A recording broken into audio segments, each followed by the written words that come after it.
Hello and welcome to Emma Finds. This is part one of our Florence vlog, and this will include accommodation, food and experiences. So sit back, relax, and if you like the video, please hit subscribe, as part two will be coming out shortly. So where did we stay? We really made a good decision on this one to stay in an Airbnb because we originally booked a hotel. We stayed in a Airbnb for the whole week. It was in a more locals area, and it cost us £932 for the whole week. And I've got a little tour of it. It was kind of in the perfect location for exploring, but it felt like it had a lot of nice restaurants and things around. So it was a ground floor studio apartment. As you come in, you can see that there was a sofa. That was a sofa bed. I don't think that I would have felt comfortable there for a whole week with more than two people, but you could maybe a night or two, that would work out. Then there was the bedroom area. There was a wardrobe. There was two TVs that never got switched on in the apartment, but yeah, there was sockets. It was, it was really comfy. It was lovely. It had a lot of original features. Really nice building. The kitchen was really modern. It had a little seating area here and had a hob and microwave, dishwasher. We didn't really feel like we were missing an oven because we didn't need it. Going into the bathroom, it's really modern and lovely to have a good shower, particularly when it's hot and you're walking around Florence. And then going outside to this lovely courtyard area, which had some nice plants, there's some nice fairy lights that we did have on. We sat out and had drinks and some food out here a few times that I think you'll see either later in this vlog or the next one. But yeah, more than enough room for two people.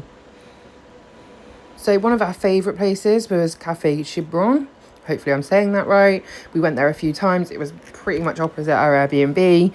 So we did have lunch. We'd had breakfast there quite a few times. And I think we had one evening meal. As you can see, we had pasta. This is when we first got there. It was beautiful. We were waiting to check into the apartment. Some ravioli, you got bread, and he had a beef ragu. So yeah, it was a really lovely place to stop for an hour or so. So later that day we went and visited the Duomo. We didn't actually go in on this trip, but it would be something we definitely want to do next time. We just enjoyed spending a little while outside looking at the amazing outside architecture and the artwork, and the statues all over the building are amazing.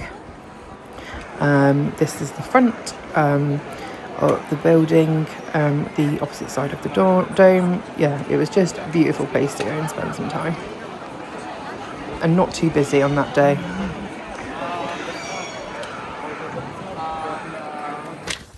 So we stopped on the way back and had a pizza.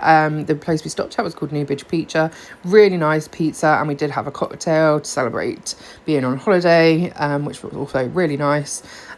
Beautiful outside area with quite a lot of room. There was a DJ playing. I think you can see him in the background there, which had made it have quite a good atmosphere. It was quite busy. So yeah, we were lucky to kind of get that table, and we both had a pizza. My one has burrata on it, and Andy's has prosciutto and rocket, and they were really, really good. First pizza in Florence, so worth a stop.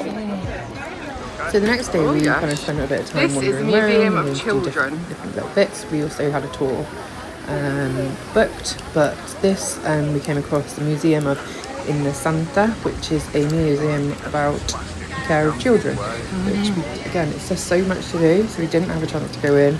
But this is in the Plaza della Santissima Annunziata, which I'm probably not pronounced very well, but it was a really lovely little square near the Duomo, so en route to there.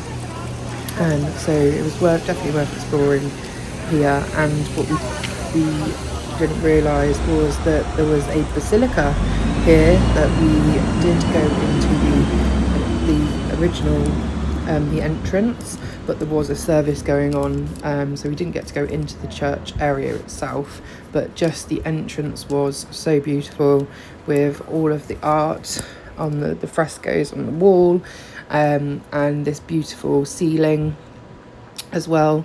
And there was a lot of different religious art around the sides, which was just amazing, really, because you're just walking off the street. It's free to go in. So that is again, excuse my language and pronunciation, Basilica della Santissima Annunziata. So later that day we went to the Accommodation to see David, which was, it is pretty spectacular. We did have a tour for that. Would I say that we needed to have a tour? Probably not. I'd say you just get the tickets, because the Accommodation is quite small. There's some interesting things that you can learn about in terms of what, how and what and when he was transported and things like that, which is really interesting. But you can learn that yourself or use the audio guide. So actually we meant to be going to a different restaurant, but we ended up at La Merangerie, which was a beautiful bar. It was a restaurant, it was a flower shop, it was everything, and having a really amazing meal. This is the table. We put a really long table. Eventually some people did join us at the other end, but we thought we had a table booked at another restaurant, but it turns out we'd accidentally booked the wrong day. So, but you can see there was really beautiful decor in here, amazing glass crystalware, and we ended up having a really, really lovely meal, and had some champagne, and as you can see, that those glass bowls, everything just felt really nice.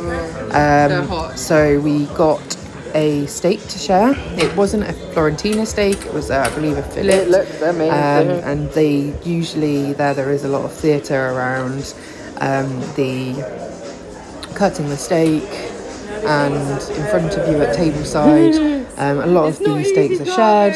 As you can see, we have some sides there. That was some mashed potato. We had a lovely bottle of wine. So yeah, I would definitely recommend there. It was quite expensive, but I don't think so for the quality of the food that you got, and the experience. We went to have a look at the Palazzo della Signora and the Palazzo Vecchio before we went on a guided tour of the Uffizi Gallery.